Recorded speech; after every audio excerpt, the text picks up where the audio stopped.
This story about black mob violence at a girls' basketball game in Indianapolis is kind of interesting. There's some decent video.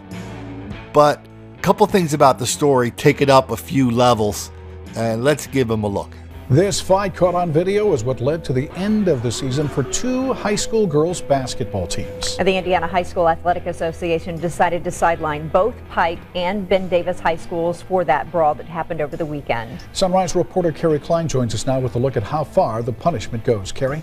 Yeah, good morning, Bruce and Julia. In a nutshell, it means no more games, no tournaments, and no chance to make a run at any level of championship this season. IHSAA Commissioner Bobby Cox says that this video of punches being thrown, players kicking and wrestling is violent and unacceptable. He says it was a situation that had been brewing all game between the two teams that have a very strong rivalry. Both are ranked in the top 20 and both are playing for the conference championship. But at some point during the fourth quarter, tempers exploded and kicks and punches were thrown.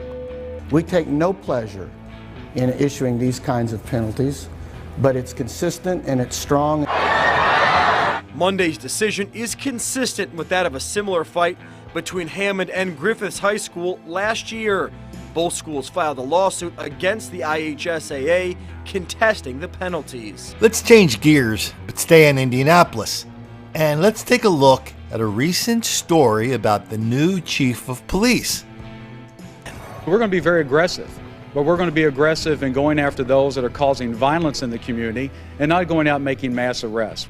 A familiar face will serve as Indy's next chief of police as Mayor-elect Joe Hogsett selects former public safety director Troy Riggs. I think most of the black community is open-minded, and I think they're going to be accepting of Troy Riggs because I think he has built his own relationship. Boy, it's easy to get confused if you don't keep a scorecard.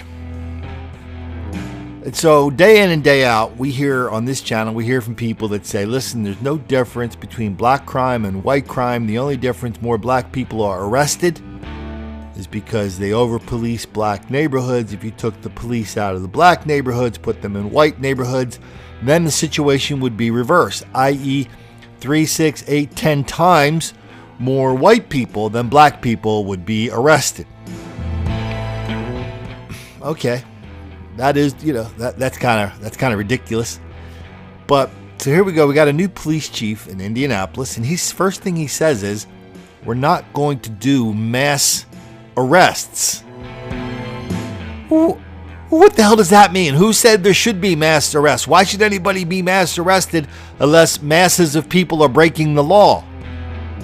But that's what's happening in Indianapolis.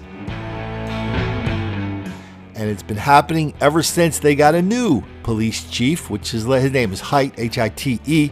Hite came in 2009, 2010 because there was some kind of episode of a cop arresting a black guy. Didn't turn out the way black people wanted it to turn out. They brought in Al Sharpton. Everybody demanded a new police chief.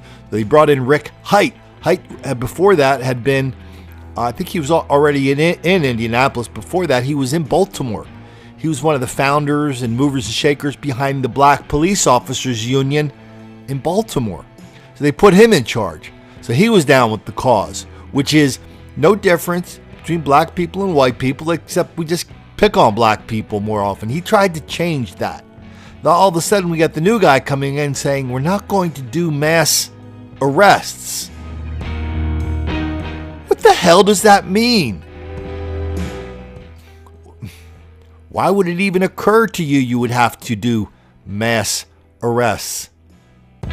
Well, the first thing he's telling us is that we're going to drive the crime rate down by arresting fewer people. So when Colin comes around and starts talking about how Indianapolis is now a dangerous and dirty place, we can just say, Colin, you don't know the numbers. But he's also sending out a message to all the black people who create such enormous amount of havoc and turmoil in downtown Indianapolis and in the suburban shopping centers, that all is well. If you guys go down there and blow off a little steam, we're going to bring our horses and helicopters and maybe a little pepper grass and shoo you away, but nobody's going to get arrested, so you can come back next week and have even more fun. Part of the fun, of course, is looking at the camera and accusing the police of white racism because they do not let black people break the law. That's what we have in Indianapolis. I write a lot about Indianapolis and Don't Make the Black Kids Angry, and in White Girl Bleed a lot. The reason is because, I think a lot of people have there's an enormous difference between what people think about Indianapolis and what's really happening in Indianapolis. So we think it's kind of a bucolic, Midwestern center of, insurance companies and, just kind of middle-class solidity. Maybe it was that at one point. That's not the way it is today. We have an enormous amount of black mob violence, black on white crime, black on white hostility. And the best the new police chief can do when he comes in at the same time that we're having an episode of black mob violence at a high school basketball game is to look at the cameras and promise we're not going to do mass arrests.